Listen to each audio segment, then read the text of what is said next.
But you know, I remember, and I like what he said. I remember there was a time I was standing in front of the bear. I was standing in front of a lion.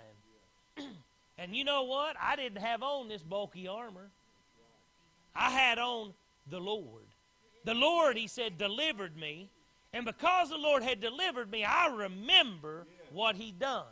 I remember I didn't have to have this clunky junk. I didn't have to do it my own way. I didn't have to go into it half-cocked or wondering if I was even going to have an outcome. He said, I grabbed that beard. He said, I grabbed that old lion by the beard. You see what he said? The Lord gave me something. I grabbed a hold of that dude. I had power over him. And it had not just a little power. He said, I destroyed that thing. He said, God delivered me. And he said, you know what? I can't go into battle with my own devices. I can't go into battle trying to be like you. I got to do it the God's way. And you see, when we get into it God's way, he armors us. He gives us what we need, and he takes us forward. And, oh, you know what? I just tell you this. You can't stand up here. Brother Scotty, you can't try to do it my way.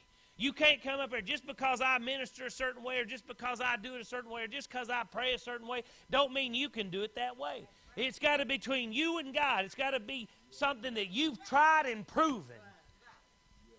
We don't need to try to come up with a new way or a new thing. Or listen to you. We got to remember the old ways, you know, and that's what David was doing. He remembered what God had done for him. He knew how God was all powerful. He knew how God had delivered him, and he didn't need all this stuff to hold him back.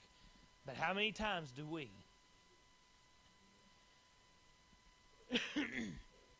Then you go on down to 1 Samuel 17:38, and David girded his sword upon his armor, and he essayed to go.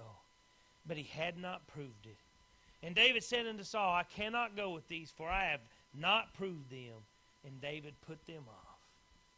See, we're in a spiritual battle, not a fleshly battle.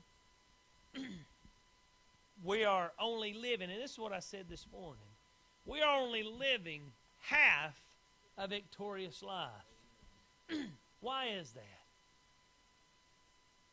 Is it because maybe sometimes